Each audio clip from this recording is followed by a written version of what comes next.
Yo, what up, though? This is the Pop Culture 223 podcast.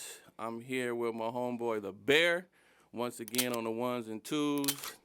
What up, though? What up, though? This is episode 5, bro. Can you believe this is episode 5 for me? Oh, yeah, because you've been working, man. You've been hustling.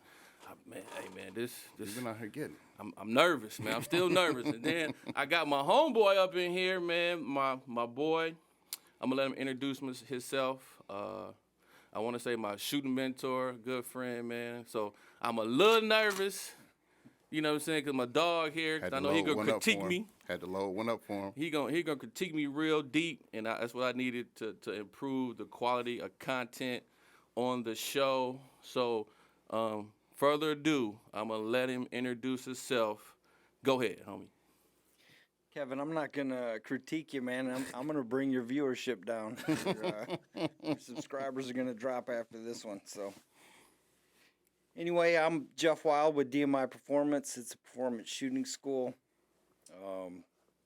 Been rolling for about 14 years. And kind of just like KJ and probably the rest of you guys, I kind of got into the gun culture the same way, wanting to go that CPL route. Worked in the salvage industry for a lifetime and was out buying some scrap material. And just felt I needed to be able to protect myself. So that's kind of what brought me into the gun culture. And I got a CPL class, and much like most students, I was horrible. It was absolutely horrendous. Never wanted to shoot again, go to the range or whatever, right? And I had some very ambitious friends and motivated friends that really drugged me into it and got me hooked on it. And it just kind of exploded from there. And, at some point we decided, hey, let's become instructors, me and some of my friends. And so we started that CPL instructor route, and it really lasted about one class before I was like, this really isn't what my drive is. And so that's kind of when DMI Performance exploded, and we started to develop our own curriculum, and I brought in Army Ranger Barrett Carver to help with the development side of things, and kind of launched the program. And so here we are, whatever, it's 10 years later, we're at, 40, maybe 50 in-house curriculums that we have offered since that first day. That's what's up. And KJ's been a big part of the program since we've met up with him. Hey, I got that recorded. I'm going to post it a bunch of times on Instagram. But he ain't going to say he was rolling around in Detroit. He said, look, he was rolling around in Detroit. He said, look, I need to get my pistol on me. Right. I'm going to Detroit to these salvage yards on the east side. I think I need to have that chicky bang bang on me. That's what he really wants to say. I'm going to say it for him. I'm going to speak for him a little bit. I'm going to be honest. I took about 5 years out or off from the salvage industry, and I'm back in it now. And in the last 6 months, I've spent more time in Detroit than I did the whole 15 years I owned my prior company. Hey, now, Jeff, let me ask you this, just to, for those that don't know, what does the DMI and DMI Performance stand for? DMI Performance, originally when we launched it, it was Defensive Manipulation Institute, or short for DMI. But it really doesn't roll off the lips, right? So we rebranded it and changed our focus from not necessarily, defensive minded shooting and really went after the performance shooting aspect of it. Okay. Yeah, man. So, like, Jeff got me to my performance, like where I'm at now with the performance pushing me to get better. And, like, he introduced me to ACTS. He introduced me to IDPA practice. Like, all those things enhanced my skills. Like, I was, I started doing, with MDFI, with the fundamentals. But I had a good friend of mine, partner, Lamont, that introduced me to Jeff. And after I met him, like, he pushes you. Like, big boy rules at the range, big, talking crap. But he really cares about his students. He really cares about his students getting better at all times. He's going to push you. He's going to push your performance to where it needs to be, but it's more, he's going to push you mentally, too, to think about why you're doing it. Right. Like, when you're at the class, he's like one of the instructors that's not going to be like, he's just going to show you something. He's going to give you the why we doing it. And this is the reason. But you also got to have a mind shift like, okay, I need to be open to what he's teaching, not go off of what I see on YouTube or Instagram what somebody else done told me. Right. Just have an open mind to my instruction. And like I said, when I first started, it was like handgun 1, 2. Now he changed a bunch of different names. I call him like, hey man, what class is this? What class is that? But like I said, kudos to him, man. Like my game comes strictly from DMI Performance, man, in that whole arena. Especially talk about axe, man, because we throw the word axe out here around a lot. And I know a lot of listeners probably don't even know what that is. Because he done got me hooked on it through him. You get him hooked on it. So, see you on the field soon. Yeah, so AXE is it's a shooting club. It's an acronym for American Confederation of Tactical Shooters. Basically, it was started by some veterans that were coming back from the War of Terror, War on Terror, whatever it's called. And they had a skill set, and they were looking, hey, what do we do with this? And they started this club to challenge their abilities with scenario play. And so it's 19th year right now, I think is where it's at.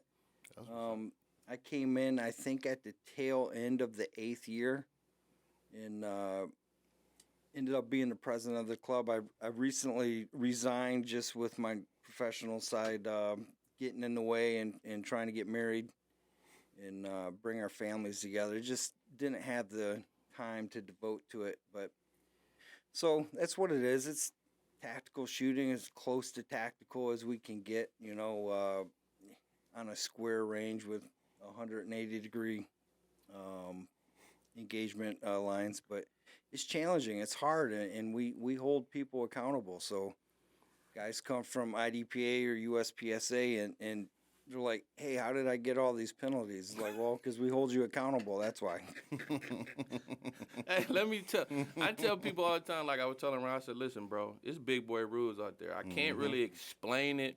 Like, I get penalties, so you guys have to come out there. So as long as you're safe and keep the gun pointing in a safe direction, you probably can get through a course or a stage, but it's more of a mind screw than it is a skill. But I guess they all go together. Because it's a thinking man's game out there. Right. So if your skill level is not to where it needs to be, it's not, you know what I'm saying? It's not going to, you're going to get penalties, and you might get sent home. Hey, and I can say this. As a first timer, that one time I went last year before you guys had the big show or the big event, I can always say, can't nobody take this away from me, right? As my first time out, as a first timer, I finished better than both of y'all that day. Did I get DQ'd that day? Yes, sir, you did. It sounds like I probably got DQ'd then. Yes, sir, you did. Hey, but you know what's crazy about that? So with that said, and I'll, honestly too, I was surprised I didn't come in last out of even everybody that didn't get DQ'd, because of course the DQ's whatever. But I'm just saying that's the story I'm telling, and I'm sticking to it. I finished better than If Jeff. I don't come back out here no more, Right. I know I finished more higher than Heavy and Jeff Wild. I smoked those cats. But at first when we started going out there, me and Sinister 556, like, let's not get sent home. And then here comes Jeff. Well, that's not good enough. Right. Now it's like let's win one. Let's get up there, because he continuously wins them. Right. Up in the top 5. So now it's not like let's not get sent home. Now like let's push it a little bit. Right. Let's win one. Right. I have not yet broke probably the top 15 or 10 since I've been going out there. But I like it because it's fun, man. And like you said, where we come from around, people like, well, you out there with such and such, y'all running around and doing this and that. Are you worried? I'm like, no, man, you get out there and talk to them guys. It's almost like family. It's almost like we all, brothers from another mother. Right. We out there, 2A, we shooting, we having fun. Right. Mom and pops out, kids out there, the soccer dads, they pull up in the minivan, get loaded, and they get to work, and then we go home, break down, shake hands, and we off. And everybody is very supportive. I can say that again as a first timer out there. They want you to ask questions. They want you to ask questions. People that, if they see something you're doing that's, I don't want to say messed up, but it's something you could do better. You get a lot of advice. People that you can tell they're either helping, whether they're RSOing or if they're, just seasoned shooters. So I really appreciate that as a new shooter to ask as well. Yeah, man. It was like I said, I was kudos to Ryan because everybody said they're gonna come out and shoot, but Ryan was at my house at like 6:45, 7. Hey, you ready? I'm like, bro, I'm not thinking about going. It's cold outside. It was raining and muddy, all kind of Hey, stuff. he was about it, man. But I want to ask you this, Jeff. The DMI Performance curriculum, the curriculum itself, when you create it, comes for like what experiences, like your previous, like are you putting like the performance part in with tactical, with just living, you know what I'm saying? In like, where do you get the curriculum ideas to write the curriculum? So that's a great question, Kevin. So let's. I got that on tape. I gotta give him his gloss, right? Right. So let's. What does performance mean? Our mantra is performance is universal, and specifically what that means is the student comes with their own wants and needs and applications, right? So our thought is, regardless of your application, we all want to perform at high levels of success. So, and regardless if you're a CPL dude, you're into the world guy, you're a professional gun user, police, law enforcement, whatnot, competitive shooter, the application is yours. But we all want to be able to perform at high levels under stress. So that's what the performance advantage or the performance aspects means to us. And so when it comes to the curriculum, as KJ touched on, is like, oh, the names are changed. Have I taken this class before? Like, I don't even want to call him because he's about to be a butthole on this one. Just come out. So the reality is that we're always evolving as people, and we're always evolving with, if you took primary handgun 2-day last year, and we have primary handgun 2-day this coming weekend, it's going to be a different class. Okay. Something's going to be different about it. And whether it's from our presentation or how we approach different things, it's going to be different. So because we're different people, we have different life experiences. We see what works, what doesn't work. And so, Kevin, I'm so off the rails. What was the question again? Like, where did you get when you creating curriculum, so your background is not military, right? You just an average Joe just like me. Correct. So a lot of people that you see on IG or whatever, their curriculum comes from previous experience because they were in a special unit or so they say or whatever. So they bring that knowledge and curriculum to people. But when you write your curriculum, you bring in the knowledge from where? Like, where are you pulling it from? So where it comes from the civilian side, and this is we could fill a few hours just talking about civilian training, and because the industry feels that civilians don't need it. There's not a purpose for it, right? So civilians are automatically discounted right out of the box. So Right. So for me, when we're developing it, and of course we had Barrett Carver with us, Army Ranger, and he had that military aspect, but the crossover's just not there. You can't take team military tactics and apply them to civilian situations because we normally roll solo or one or two people. So there's the carryover is not necessarily there. So my background with the firearms is much like you, KJ. I became a training junkie where I was taking any class I could, anywhere I could, in traveling, and to where the good instructors were. So I got a resume that it's boring to look at, but when I finally put it down on paper just to see all the classes that I did. Yeah. You got your folder full of certs, whatever. You never look at that thing again unless the insurance company wants to see it. But Right. But when I wrote it out just to put on a slide for a class in a PowerPoint, I was like, holy crap, that's a lot of money. That's a lot of experience.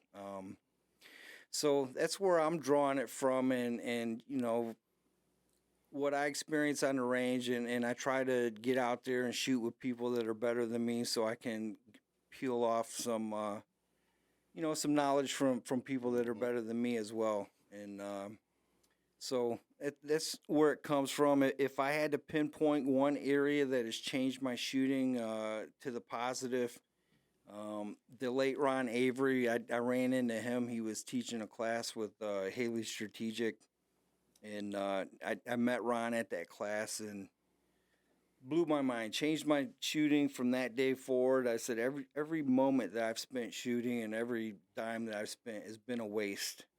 If I could have started here, it'd be better. And that's kind of where the performance side of things started, was right there on that day one, 10 minutes into the class. So, yeah, that's and it shows in the curriculum, and everything is always evolving. Like your curriculum is always evolving. Now you got these can I say it? Fight Club.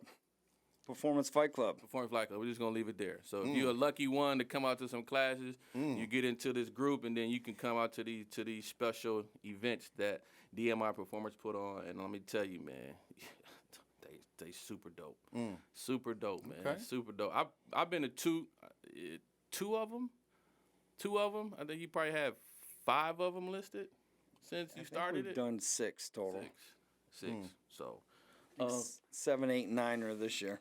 7, 8, 9. So yeah, and I'm gonna post a lot of this stuff on Instagram, and I'm gonna post it on the YouTube channel, Pop Culture 223, where you can find Jeff Wow and his company DMI Performance. If you're looking for a good instructor in the local area, definitely hit him up. Like I said, this is where I got my game from. But look, we about to get into some. Now he brought this topic to me. This is all his brainchild. So this, how can I say?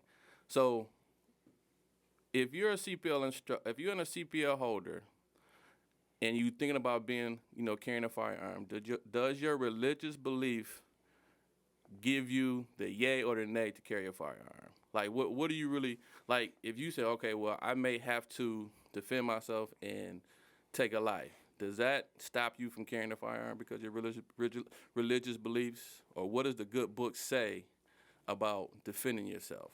Now, he brought this topic to me, and I said, man, that's great. We're going to have you on here. Yeah. So it's actually a little broader scope than that.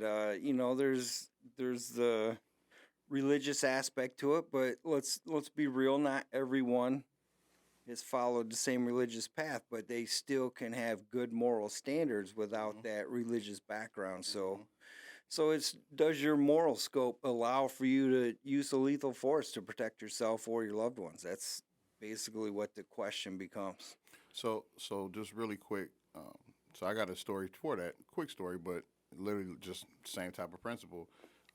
Doing a CPL class, whole family there. Husband, wife, mother-in-law, father-in-law, wife, sister, all of them, right? And the mother, she's big in the church, big in the religion. Same, basically where you're going with this, this question. And that was one of the things she said in class was, not wanting to kill anybody, and she doesn't want to have to do, and so forth, so forth. And the one thing that I said to her that kind of, I guess, put it in perspective for her to kind of ease her and make her more comfortable with it was, more or less I said, I fully understand that I'm not here to teach you how to kill. I'm teaching you a skill, to be able to protect yourself. Nobody here wants to, be a killer.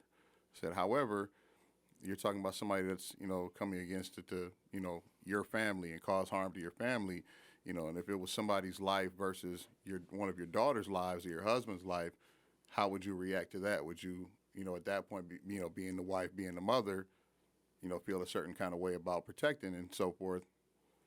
She kind of looked at it that way, thought about it, and said, yeah, you're right. I never really thought about it that way. Those are my babies. That is my husband. I don't want to kill, but if I have to defend them for that, and that happens, and I think that's just from my experience, that's the thing of breaking it down to them, and that's key of that. We're not killers. I'm not teaching you to be a kill. You're not shooting to quote unquote kill. You're shooting to stop a threat, and of course there are repercussions and consequences and so forth. But that's what I've done to help out for anybody that's religious when talking to them about that. I come from the South. I grew up in Southwest Detroit, right?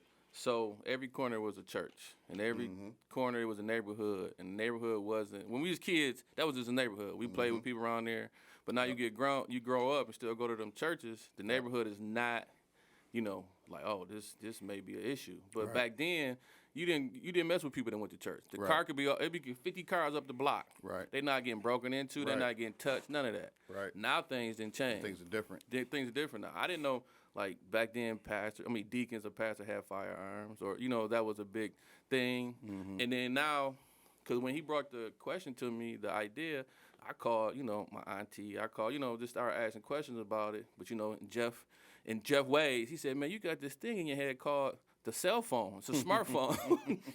Just Google scriptures about self-defense. I said, you know what, Jeff? I ain't even gonna say nothing. I'm gonna let you have that one. You was right. But you get your what you want to call, the book, the I don't know what they call them, the book. The people that would hit you with the book. The Bible thumpers. Bible thumpers. But in the Bible, it doesn't say, it's good scripture in there to say about defending yourself. You know what I'm saying? So, the shepherd had a stick. Even though one of your commandments is thou shalt not kill, it still has that in there. So hit him with it, Jeff. Oh no, I'm just saying. I'm just. I'm just stirring the pot. For sure, definitely. I know in the Lutheran Church, which I belong to. Me too. It's thou shalt not murder. Right. And so, and again, we.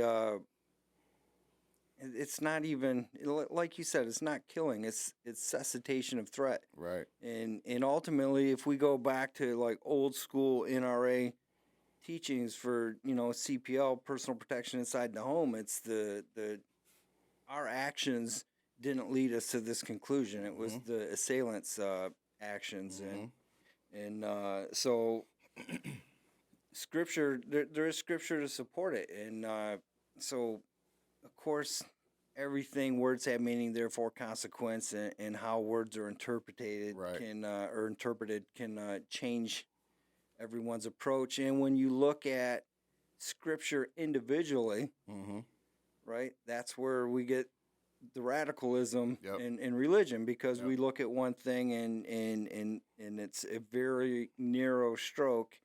So we got to be careful how we look at it and how we come to our conclusions.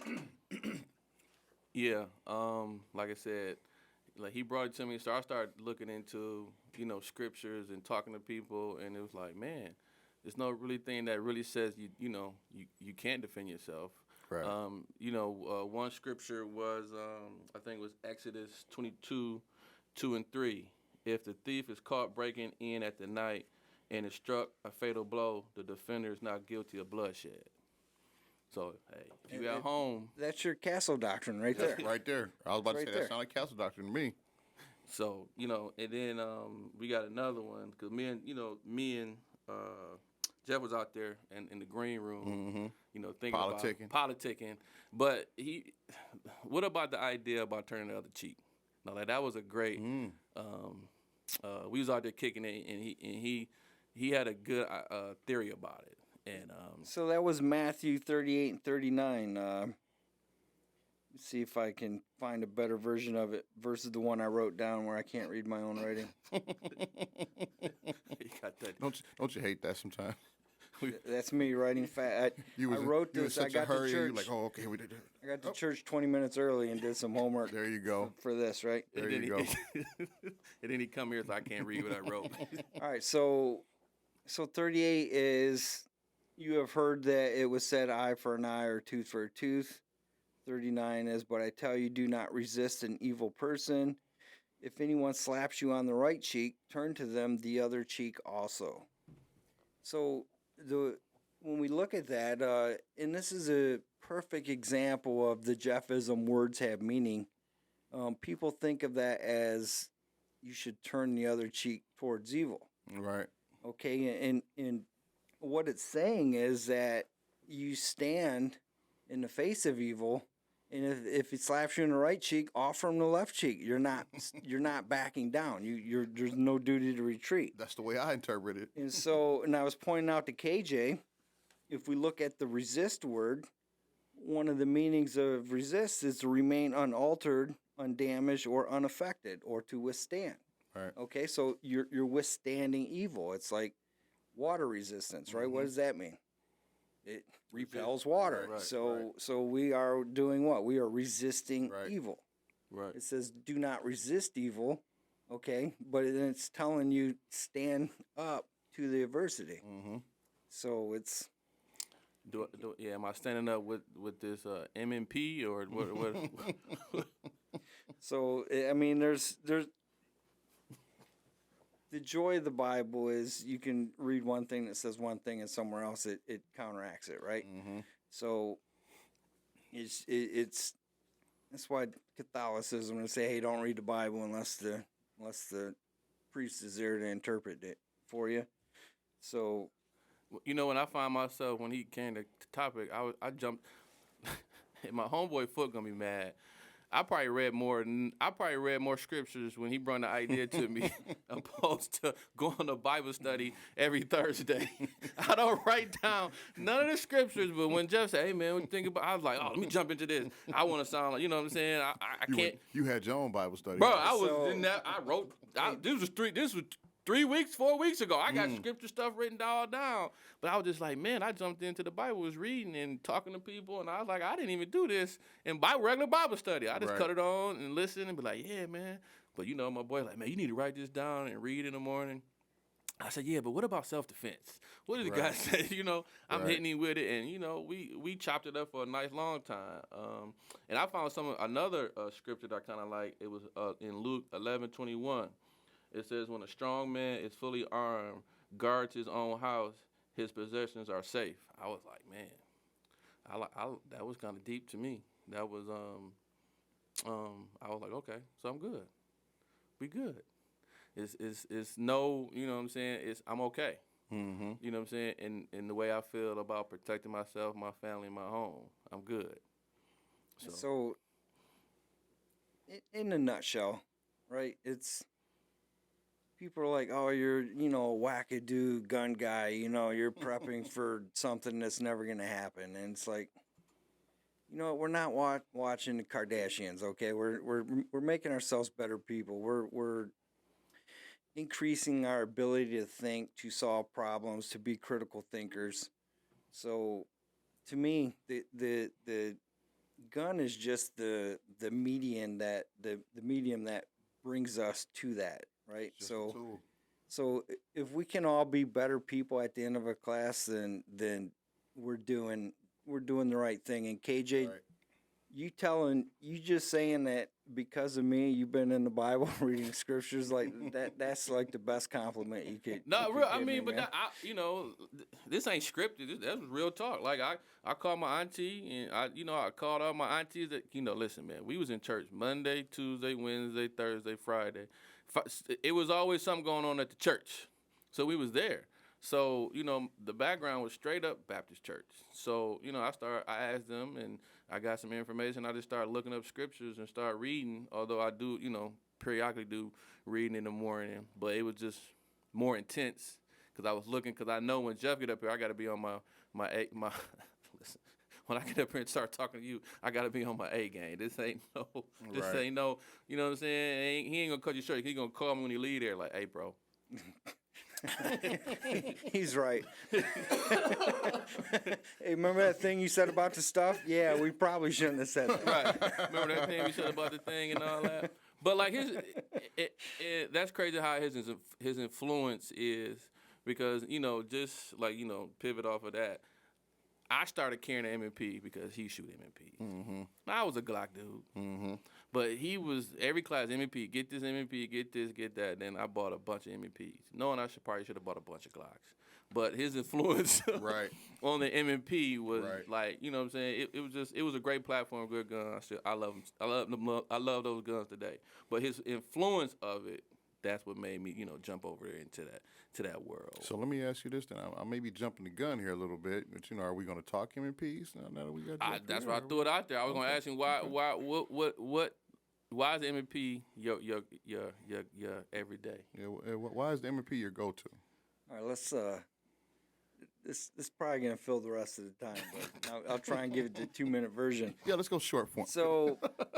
So much like everyone, I started with a Glock, and it was kind of when the M&P line came out, and you know, the family member that was kind of guiding me along my, hey, these are guns. This side the bullet comes out.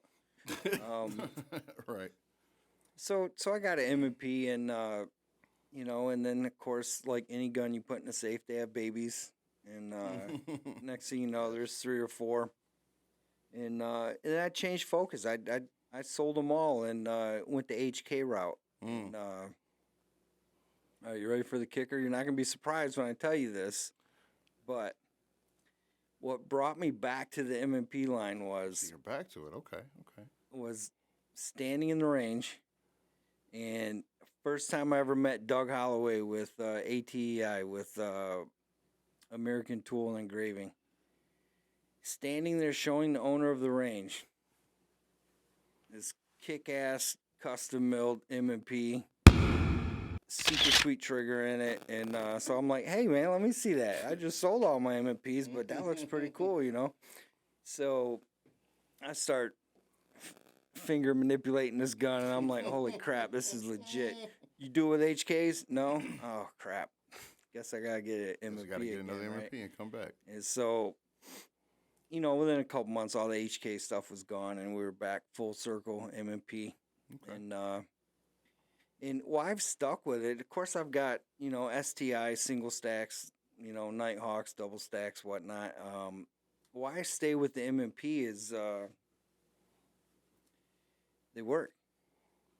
Okay, there's a whole lot of perfection not being perfect on the range, and and when students come in and they're struggling, okay, I just grab one of the M&Ps out of the bag and a holster from you know, Freedom Holster. One of our holsters gives us holsters to let guys use and students use on the range, and I said, here you go. Here's a mag carrier.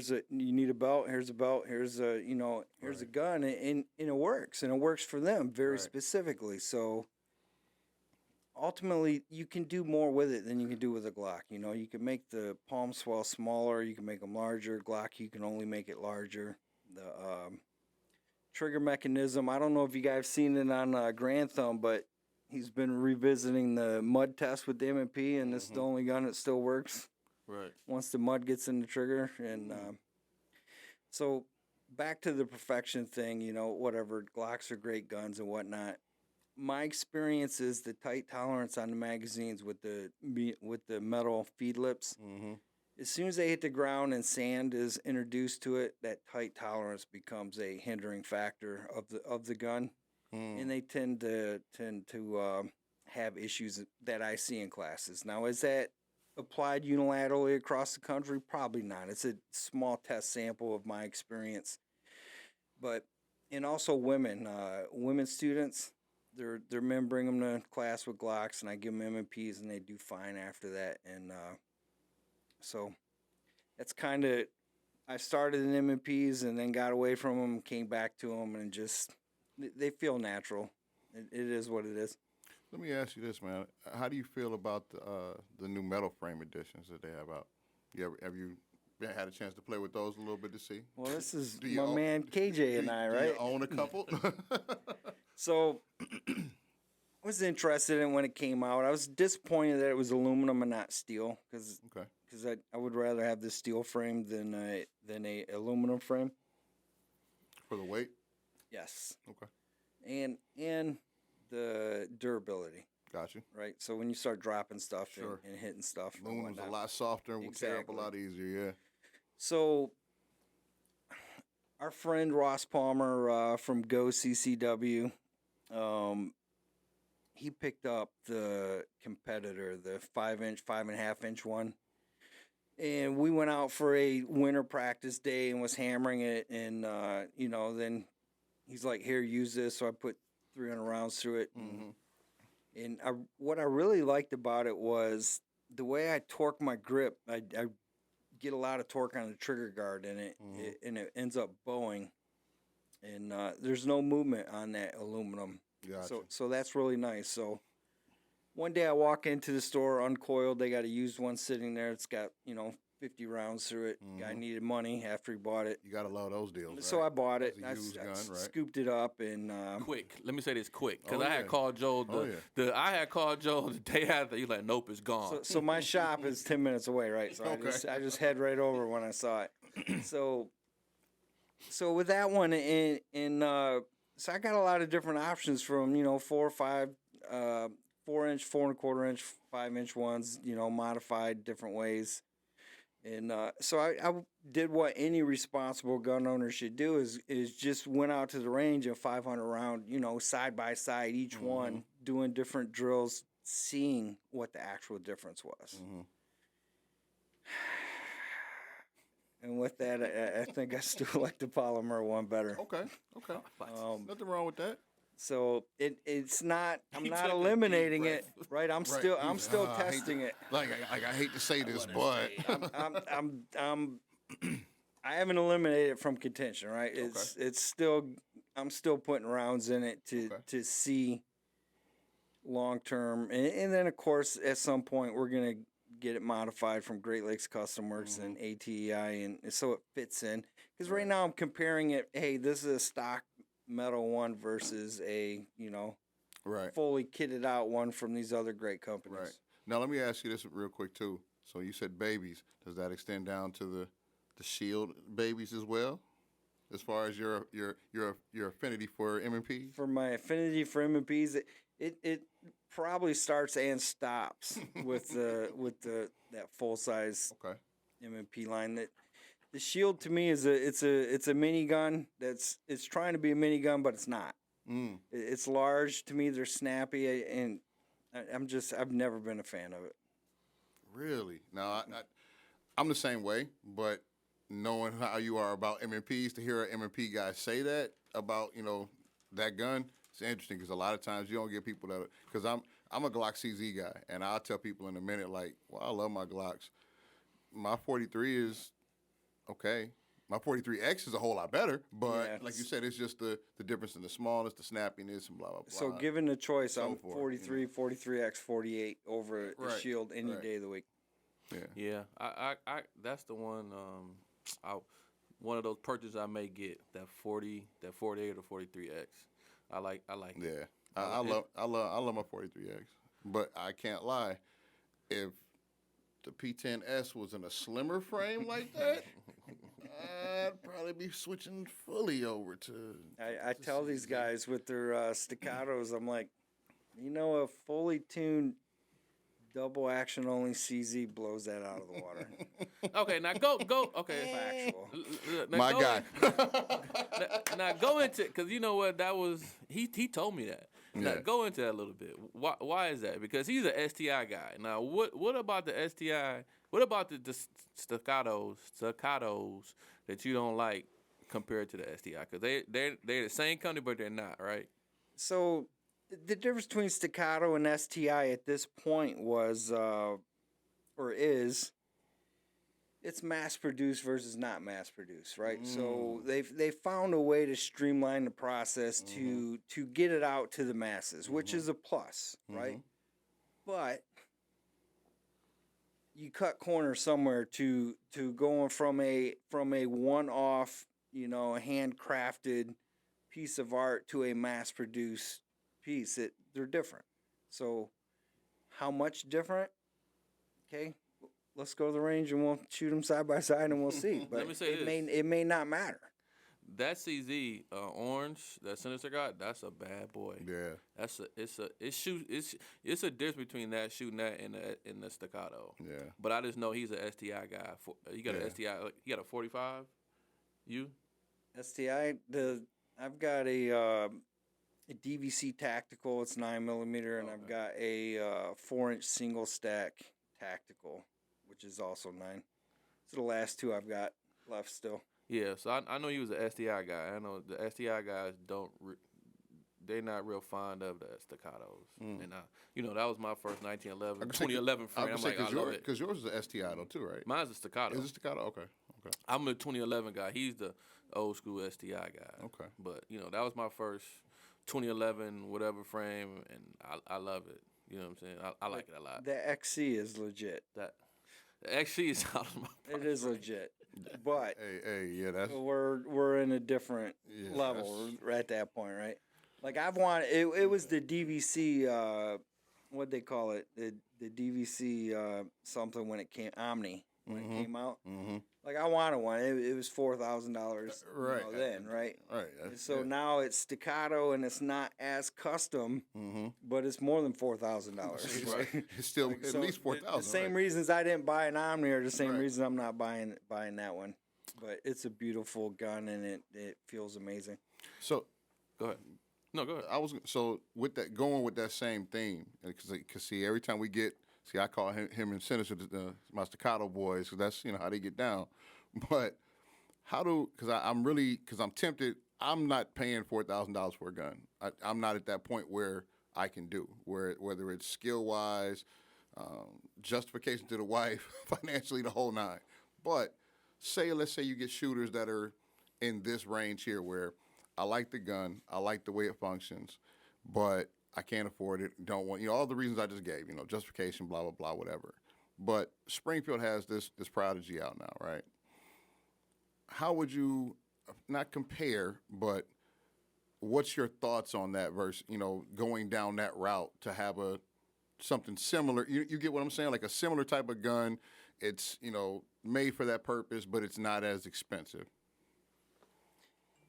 That's actually a great question. So you've got Two great questions. you got an entry level price, right? That's Right. $500 less than the real one.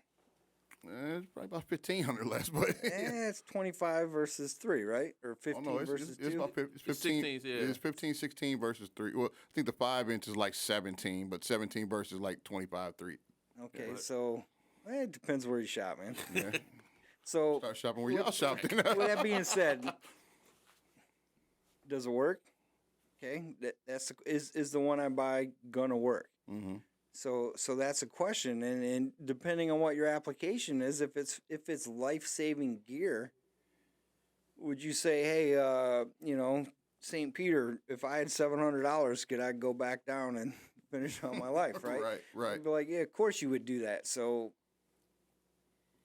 1911s, that style gun, 2011, it's tunable, right? Mhm. And so you're probably gonna put some money into that Springfield to get it to where you want it to be, Okay. or you just save up some extra money and get the staccato.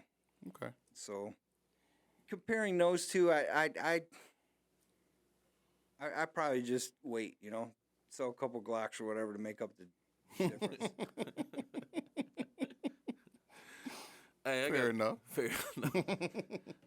So let me ask you this: as an instructor, CPL and a performance-driven instructor, what is the hardest thing to get across new students that come out that have bad habits and think they're not real open-minded to your instruction? Like, what's some hard things to get across to them? Oddly enough, I think it's the elder alumni that are usually the harder ones to reach. So The know-it-alls, huh? we start every class with a mindset and performance lecture, and that thing has evolved over the years. It's something that I picked up from Travis Haley, doing some classes with him, and it's evolved. It's light years from where I started with it or what I even heard from him, and it basically breaks down. There's two different types of mindsets, and people that have a growth mindset versus those that have a fixed mindset. Mm-hmm. And what it does is it allows students to choose which direction do you want to go, right? And so the fixed mindset is obviously presented in a negative light, not by my choice, but it's just, it's the, hey, I know everything, or I'm not willing to do something that I'm going to fail at because it makes me look stupid. Right. So reaching people, it's tough. I mean, there's one guy. Let's just go to story time real quick, right? One guy that was unreachable. He thought he was the best guy in the class, right? Smartest guy on the planet, and like I was ready to kick his ass by the end of the class. I'm like, it's a CPL class to boot, and I was like, I'm not signing this kid's cert. You know, I'm ready to tell him just to kick rocks and get out of here. And my nephew and I was running the class, and I told him, I said, if that dude shoots someone, I'm not going to court and say, yeah, Right. he was a good student, right? And he's like, well, I'll sign his cert. I was like, done. That's yours. So look, has that happened? Like you didn't sign a cert for a student? I've definitely have not Thoughts, signed just- some certs. Okay. If you know, our CPL program is everyday carry, basics, and we have a shooting qualification that you have to pass the class. And it is what I like to think is simple. I understand that it can be hard for some people, but ultimately, if you can't be safe with a firearm, that's why people get DQ'd is for safety stuff, right?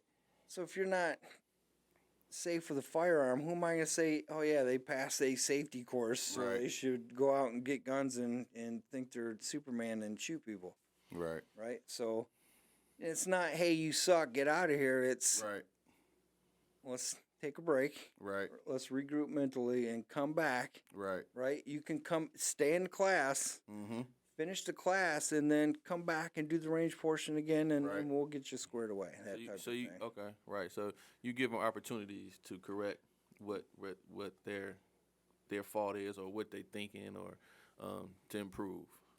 Yeah. So ultimately, a new shooter is the easiest one to teach, right? Because they don't have anything to fall back on, and you can correct them and get them going.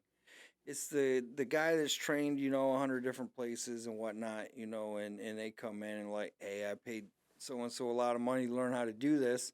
And it's like, well, your target sucks, right? Let's try something else. Or you just paid me to talk to you for 10 hours. And so, of course, we don't try not to be rude like that, but that's just us talking here, right? Right. So Is it hard to get students, CPL students that come to your class, to do like the mind shift to come out to a DMI performance class?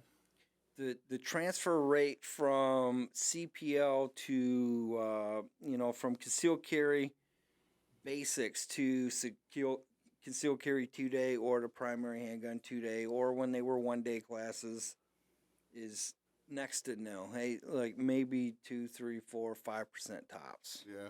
So I have a higher transfer rate of guys coming from the advanced, you know what, advanced classes going to a CPL class. So it's different than what I would think it would be, but like I get it. You know, you're only in the CPL class because you have to be, not because you want to be. Right. And I did this. Well, when I first met him, do you think you get a lot of people that certificate, they just going out of like, well, I train with such and such, so I'm able to come to this class, and like they just out there certificate hopping. You know what I'm saying? Because I did this. I called him when I first met him and asked him what was his background. I told him I was like, I didn't want to go to a handgun 1 class. I want to go to a handgun 2 class. So, you know, I was like, well, I train with such and such, so I'm good enough to get in that class. You know what I'm saying? Just so happened I was okay. I didn't make myself look bad, but I did have some bad some fundamentals that I need to work on. He didn't embarrass himself. I didn't embarrass myself. But do you get that a lot? Like clout certificate clout chasing? So the question is, do we get people that you know, want to skip a level 1 class and go right to the level 2? Not too often.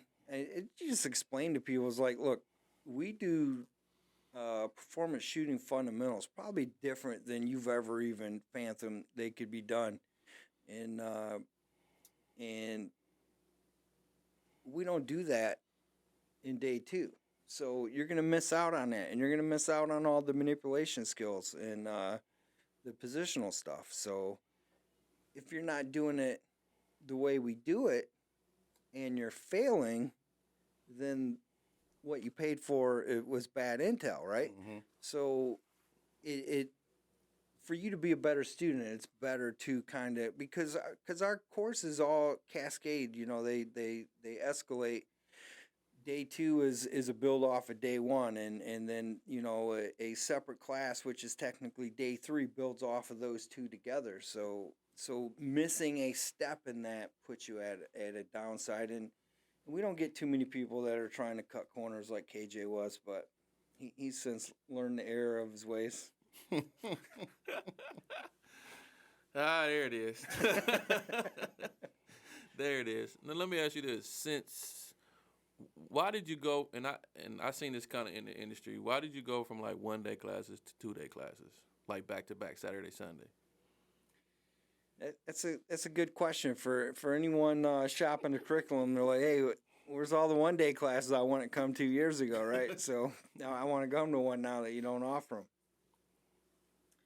It's literally what I just said. I mean, it's for let's be honest, for you to learn something and for it to stick, you got to get reps in. True. Right? Yep. And 2 days is better than 1, 3 days is better than 2, and 5 days is better than 3, right? So if you went to a 5-day training package, you're leaving there with those skills ingrained already.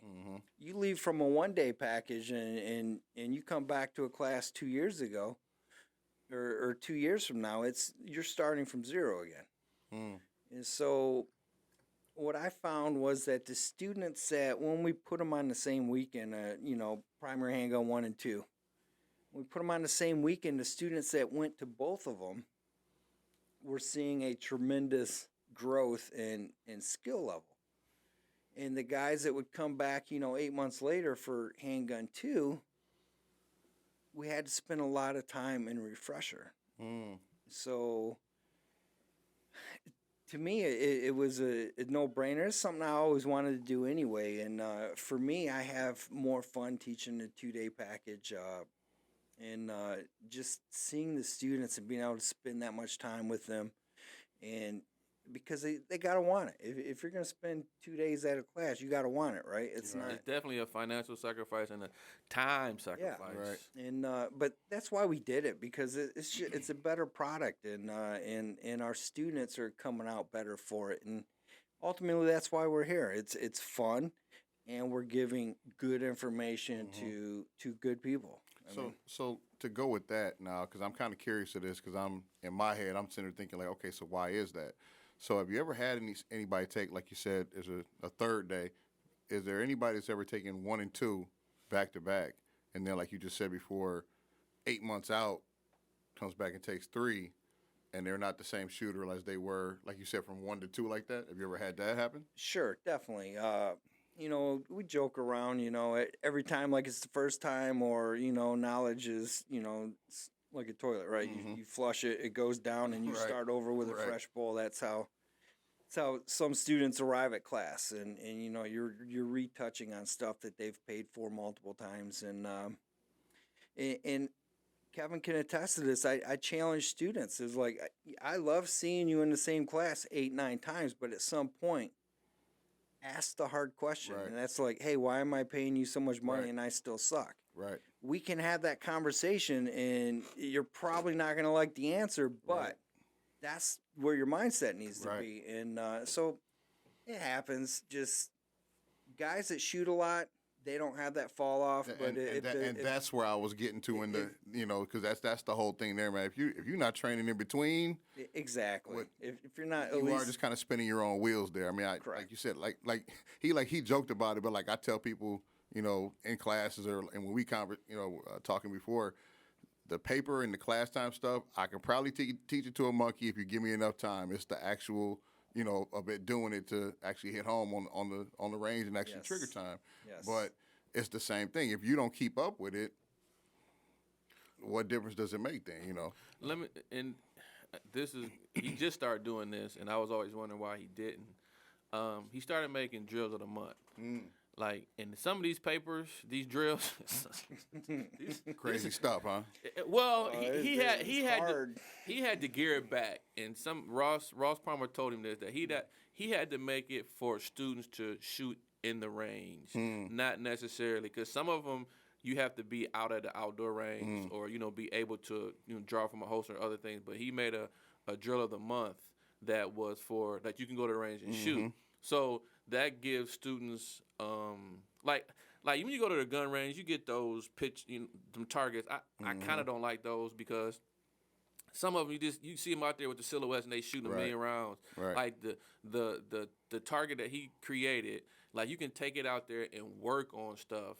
Like you can definitely work on a skill or like even some of the other drills he got that if you come and be a part of DMI Performance, you'll be part of the Facebook page, and then you can download a lot of different files that help you at the range, on a square range, like at Uncoil, that's the home range. Right. I go there, I can download the file, put it up, and work on certain drills.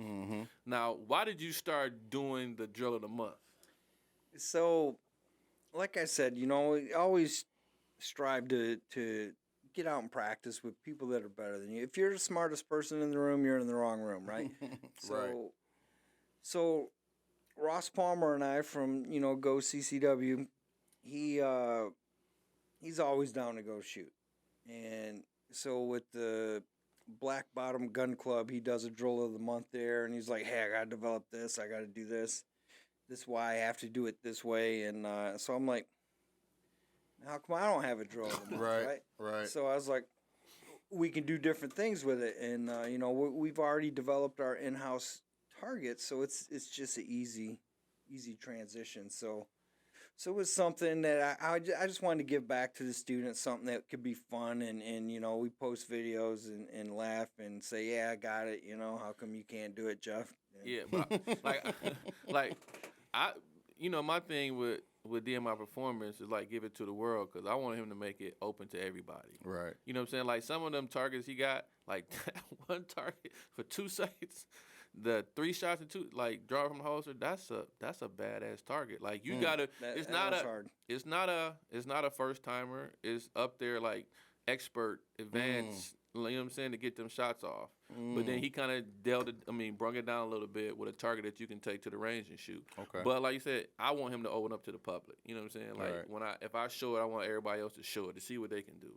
Because, you get these people that show or, Instagram or whatever platform they're on, they doing fast, this, and this, but all shots matter, right? Shots, when you training, you need to train how a situation or scenario that you're going to be in, not to say I must get this shot off at 0.00 seconds. Well, where did it go? Right. Was it on his hip? You know what I'm saying? But the target that he created is like letting you know where your shots landed.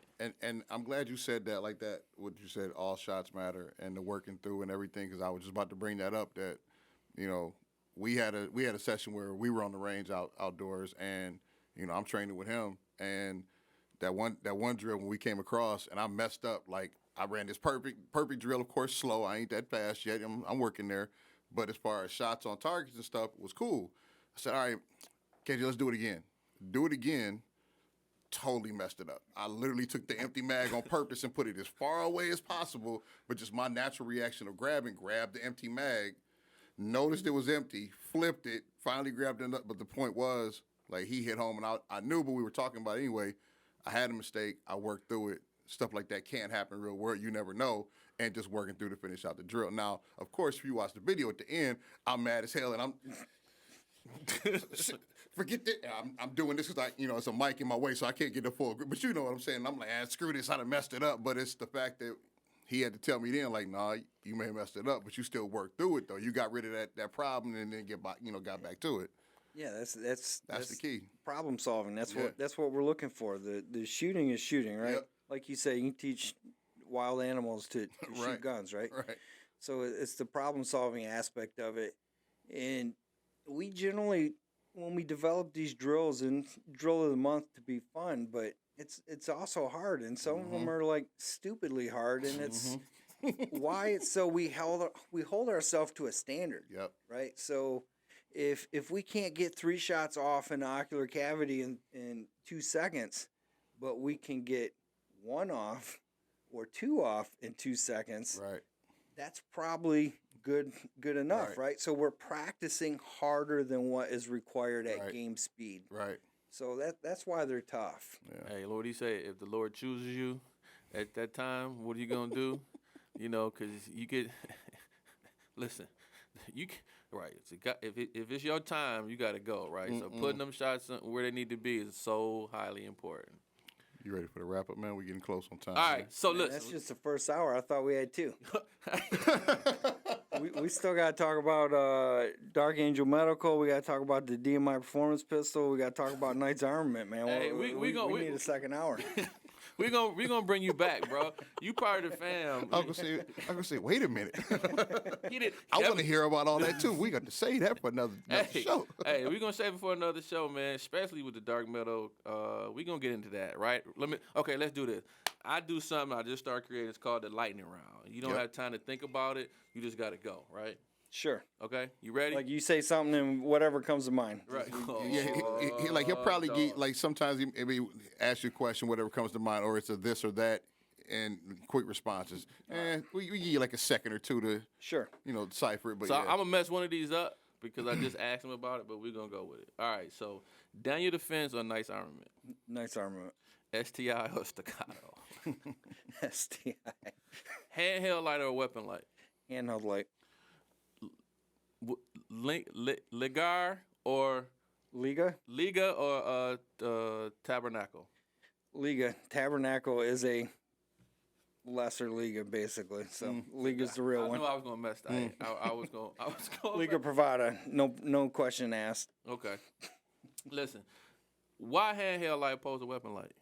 A handheld light is versatile. You can use it for every lighting need application. A weapon mounted light you can only use for one application, and that is to light up a known threat, to shoot a known threat. So you can't do administrative task or target identification with the weapon mounted light, and you can do all that and more with a handheld.